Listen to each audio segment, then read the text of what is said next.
भूपेश बघेल जी, साहू जी, चरणदास महंत जी, stage पे Congress party के वरिष्ठ नेता, भाइयों और बहनों, प्रेस के हमारे मित्रों, आप सबका यहां बहुत बहुत स्वागत, नमस्कार। भैया बंद कीजिए, डिस्टर्ब मत कीजिए।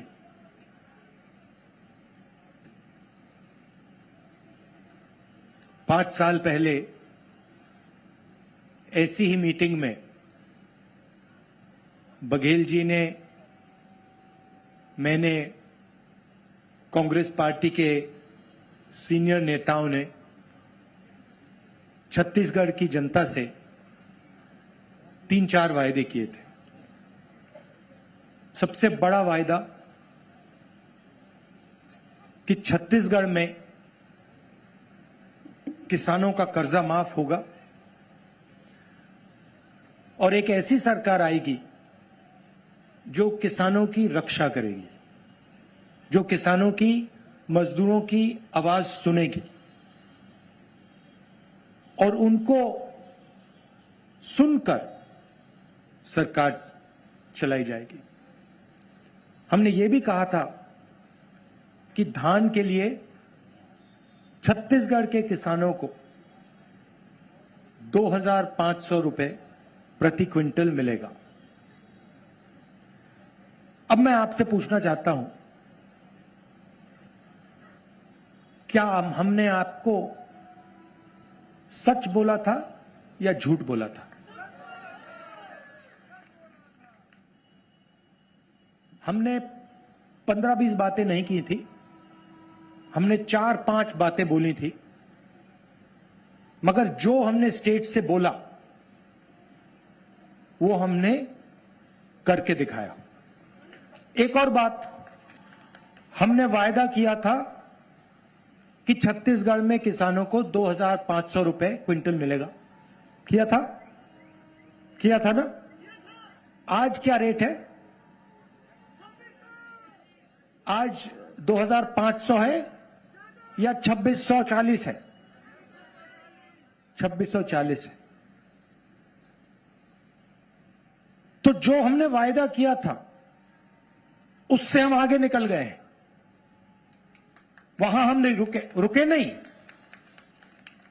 हम आपको यह कह सकते थे कि देखिए, हमने तो 2,500 की बात करी थी, हमने 2,600, 700, 800 की बात तो नहीं की थी, मगर नहीं, हमने उसको 2,640 कर दिया और आप बोलो भी ना, हम इसको आने वाले समय में 3,000 तक ले जाएंगे। क्यों? आपको बोलने की जरूरत नहीं है, क्योंकि हम किसान के दिल में जो है उसको हम समझ जाते हैं और उसकी आवाज, जो दिल की आवाज होती है, वो हम सुन लेते हैं।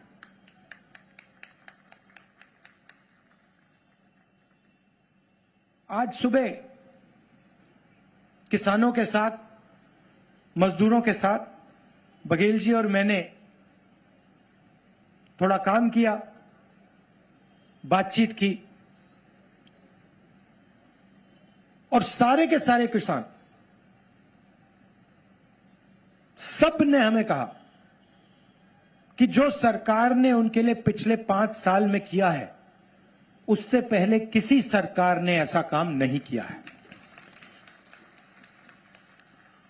2,500 रुपए प्रति क्विंटल, कर्जा माफ, बिजली बिल हाफ, किसान न्याय योजना में 23,000 करोड़ रुपए 26 लाख किसानों को, मजदूरों को 7,000 रुपए हर साल, 5 लाख मजदूरों को फायदा मिला। अब देखिए कांग्रेस पार्टी का तरीका देखिए। आज सुबह किसानों से बात हुई, मजदूरों से बात हुई, मजदूरों ने हमें कहा बघेल जी को, साहू जी को, टीएस जी को मुझे कि 7,000 रुपए थोड़ा कम है। मैंने बघेल जी से गाड़ी में बात की और हमने निर्णय ले लिया कि 7,000 नहीं, अब 10,000 रुपए हो जाएगा।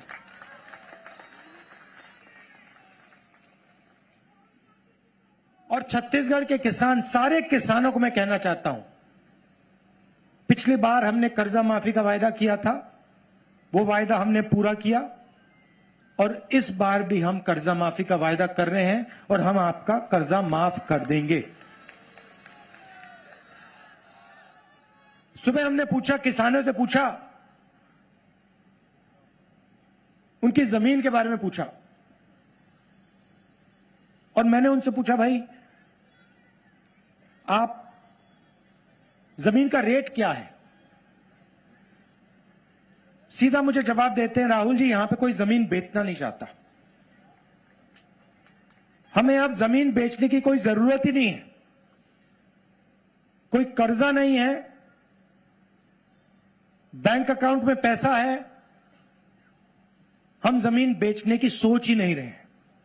तो यह ऐतिहासिक बदलाव आया है और बहुत गहरा बदलाव आया है और हम चाहते हैं कि किसान, मजदूर, छोटे व्यापारी और मजबूत हों। देखिए, दो तरीके की सरकार होती है। मैंने कल अपने भाषण में कहा, एक सरकार होती है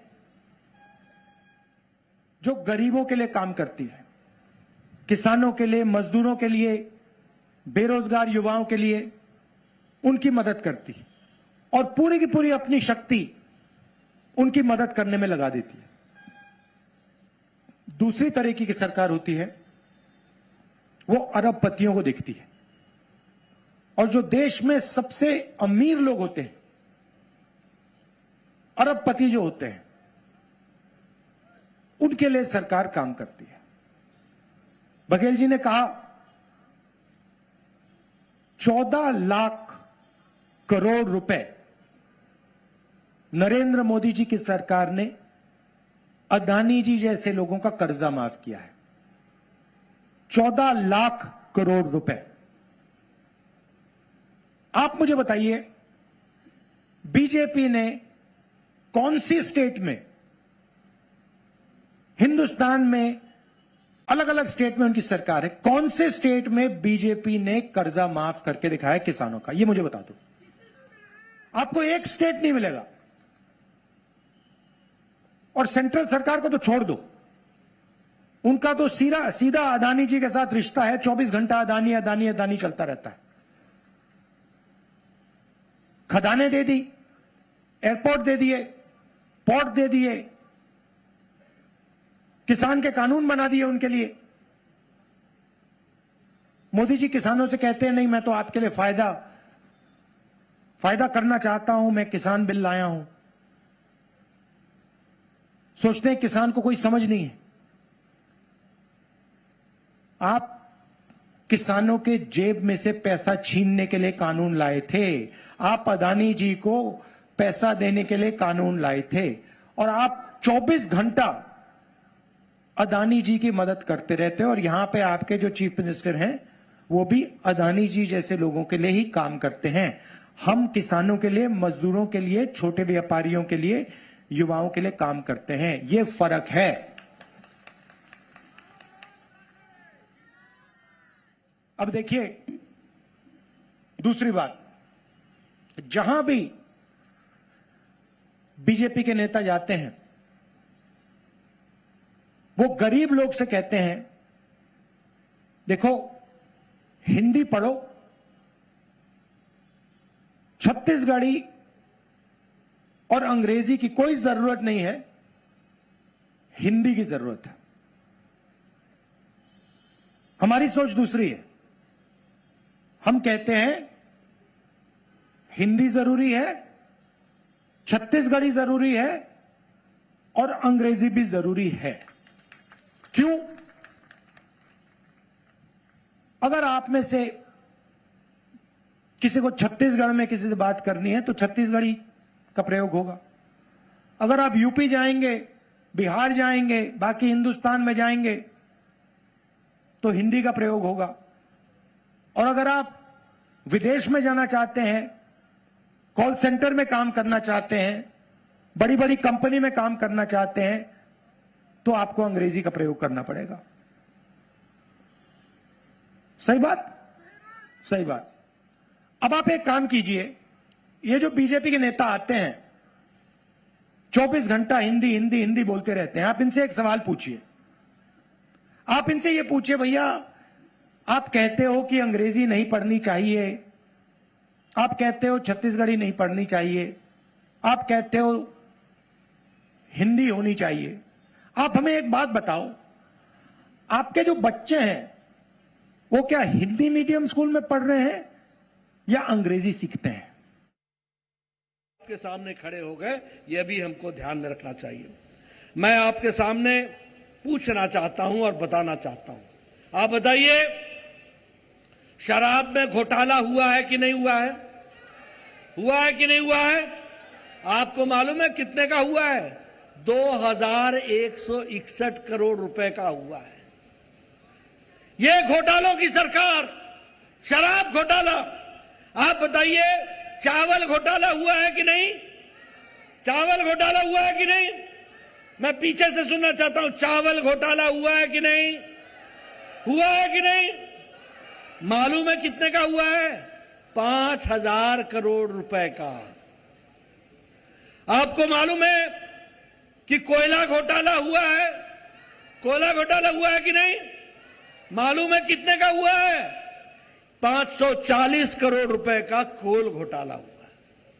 आपको मालूम है महादेव ऑनलाइन बुक स्कैम,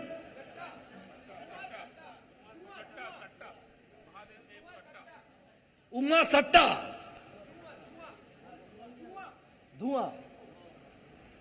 धुआं सट्टा हुआ है कि नहीं हुआ है? हुआ है कि नहीं हुआ है? अब देखिए ये घोटालों का और सट्टों का बाजार बना दिया भूपेश बघेल ने। ऐसी सरकार को रहने का अधिकार है क्या? रहने का अधिकार है क्या? आप बताइए गोठान घोटाला हुआ है कि नहीं? हुआ है कि नहीं हुआ है? और मालूम है कितने का हुआ है? 1300 करोड़ रुपए का हुआ है। डीएमएफ स्कैम हुआ है कि नहीं? डीएमएफ का स्कैम। और ये टीचर्स की ट्रांसफर और पोस्टिंग में घोटाला हुआ है कि नहीं हुआ है? आंगनबाड़ी वर्कर्स के साड़ी के खरीदी में घोटाला हुआ है कि नहीं हुआ है? कौन सी जगह छोड़ी भाई? कौन सा घोटाला छोड़ा? माइन घोटाला, कोयला घोटाला, रेत घोटाला, गोबर घोटाला, गोबर का भी घोटाला कर लिया, गोबर का भी घोटाला नहीं छोड़ा। और आप बताइए ये भूपेश बघेल की सरकार में 25,000 हमारे नवजात शिशु इनकी जानें गई कि नहीं गई? उसी तरीके से 900 हमारी जो प्रसूति माताएं हैं इनकी जानें गई कि नहीं गई?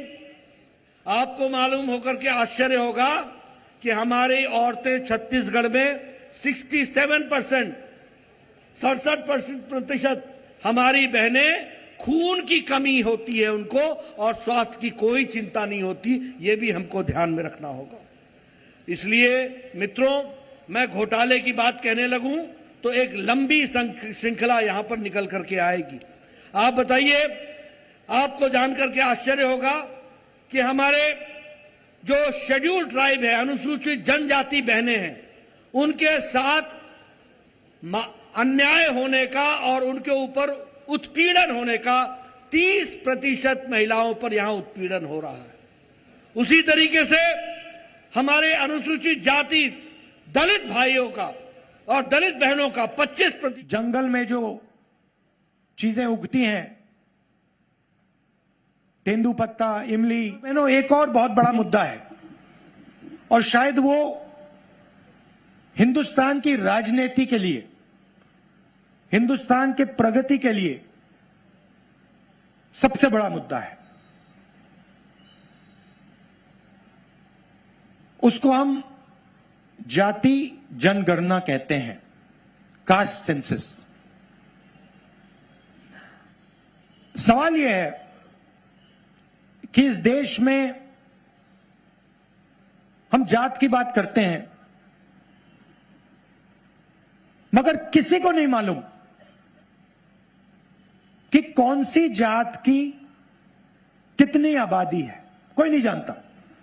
अगर मैं आपसे पूछूं, भाई हिंदुस्तान में ओबीसी वर्ग के कितने लोग हैं, यहां पे हजारों लोग हैं, आप जवाब नहीं दे पाओगे। चलो पूछता हूं, हिंदुस्तान में ओबीसी वर्ग के लोग कितने हैं? कोई बता सकता है? देखिए सन्नाटा छा गया, कोई नहीं जानता। मोदी जी 24 घंटा ओबीसी ओबीसी ओबीसी करते रहते हैं, मगर इस देश को यह नहीं मालूम कि ओबीसी कितने हैं, आदिवासी कितने हैं, दलित कितने हैं, और आदिवासी के अंदर, दलित के अंदर अलग अलग कितनी जाति हैं और उनकी आबादी कितनी है। अब आप पूछोगे भैया इसकी क्या जरूरत है? बीजेपी के लोग कहते हैं भैया क्या जरूरत है, देश को क्यों पता लगे ओबीसी कितने हैं। मैं आपको बताता हूं, अगर हम भागीदारी की बात करते हैं, अगर हम देश की हिस्सेदारी की बात करते हैं, तो हमें पता लगाना पड़ेगा कि अलग अलग जातों में कितने लोग हैं। मैं उदाहरण देता हूं आपको। हिंदुस्तान की सरकार को एमपी नहीं चलाते। लोग सोचते हैं कि भाई लोकसभा और राज्यसभा के मेंबर ऑफ पार्लियामेंट हिंदुस्तान की सरकार को चलाते हैं, मगर जो सच्चाई जानता है वो आपको 1 मिनट में कह देगा कि हिंदुस्तान की सरकार को 90 आईएएस के ऑफिसर्स चलाते हैं। आप सिर हिला रहे हैं, सही बोला ना मैंने? मतलब 90 लोग हैं जो इस देश की सरकार को चलाते हैं। उनको हम secretary to government of India कहते हैं। सबसे बड़ा अफसर होता है कैबिनेट सेक्रेटरी, और उसके नीचे 90 अफसर होते हैं secretary to government of India. ये लोग हिंदुस्तान की सरकार चलाते हैं। कैसे चलाते हैं? मनरेगा में कितना पैसा जाता है ये निर्णय लेते हैं। मनरेगा कैसे बनेगा, मजदूरों को कैसे पैसा दिया जाएगा, कॉन्ट्रैक्टर को कैसा पैसा दिया जाएगा, सड़क कहां बनेगी, कैसे बनेगी, अंत में ये लोग निर्णय लेते हैं। तो सवाल यह है, अगर सचमुच में ओबीसी की भागीदारी है, या दलितों की भागीदारी है, या आदिवासियों की भागीदारी है,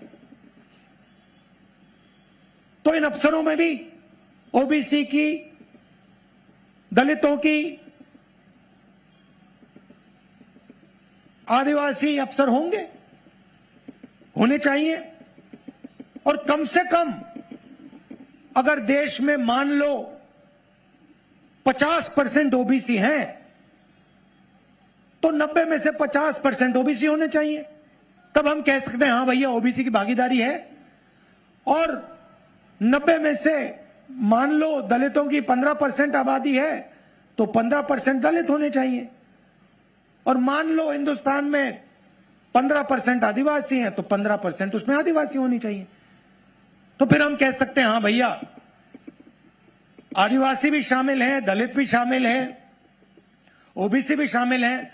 और जब हिंदुस्तान का बजट बांटा जाता है, लाखों करोड़ रुपए बांटे जाते हैं, तो उसमें ओबीसी की भी आवाज है, दलित की भी आवाज है, आदिवासी की भी आवाज है, जनरल की भी आवाज है। अब सच्चाई सुनिए, 90 अफसर हैं, 90 में से 3 अफसर ओबीसी से आते हैं। आदिवासियों की बात करते हैं 90 में से 3 आदिवासी हैं, 3 ओबीसी हैं। और मजा वहां नहीं बंद खत्म होता। अगला सवाल यह है कि ठीक है, ये जो ओबीसी अफसर हैं, ये जो 3 हैं, ये बजट में कितने पैसे का निर्णय लेते हैं? यहां जो ओबीसी युवा हैं, आप हिल जाओगे, आपको गुस्सा आएगा। भाइयों और बहनों, हिंदुस्तान के बजट में ओबीसी अफसर सिर्फ 5% निर्णय लेते हैं। क्या हिंदुस्तान में ओबीसी की आबादी 5% है? कम से कम 50% है। तो ओबीसी युवाओं को नरेंद्र मोदी से यह सवाल पूछना चाहिए, हमारी आबादी 50%, आप 24 घंटे कहते हो ओबीसी सरकार, ओबीसी सरकार, ओबीसी सरकार, और हमारा हक 5%। ये किसका बेवकूफ बना रहे हो आप? यह सवाल हिंदुस्तान के हर ओबीसी युवा को नरेंद्र मोदी से पूछना चाहिए। चलिए अब आदिवासियों की बात करते हैं। यहां आदिवासी हैं। भाइयों और बहनों, ओबीसी 5% निर्णय लेते हैं, आदिवासी कितना लेते हैं? आदिवासी युवा, आप अच्छी तरह सुनो। अगर हिंदुस्तान की सरकार 100 रुपए खर्च करती है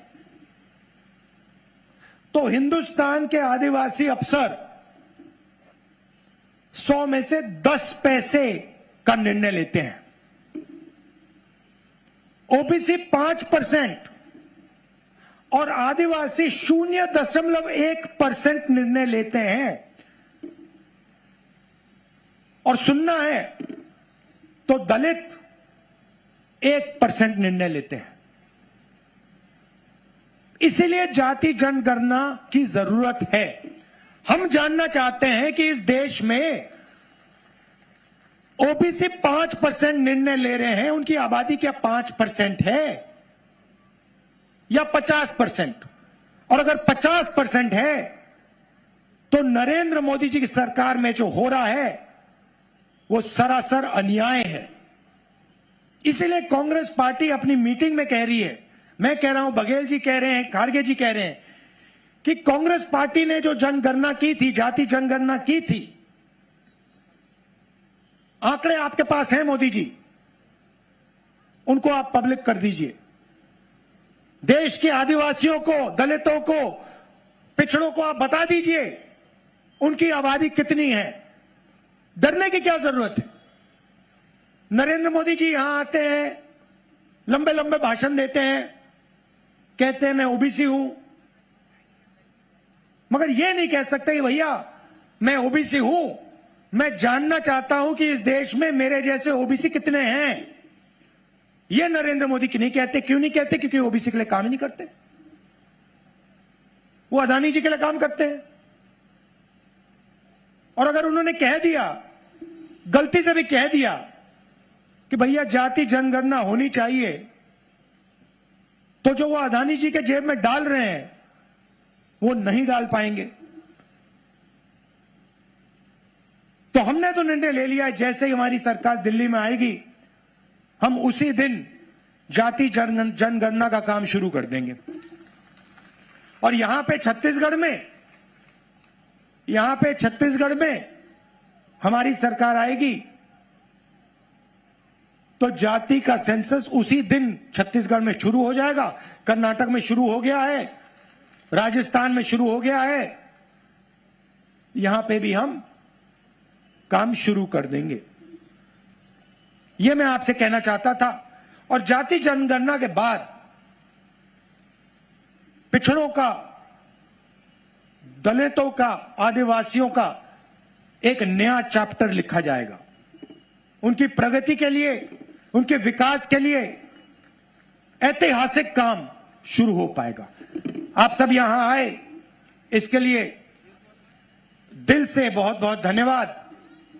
नमस्कार, जय हिंद।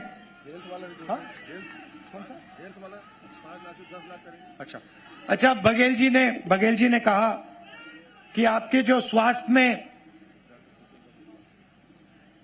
जो आपको इंश्योरेंस मिलता है 10 लाख रुपए, 5 लाख रुपए मिलता है, उसको हम 10 लाख रुपए का करने जा रहे हैं। धन्यवाद।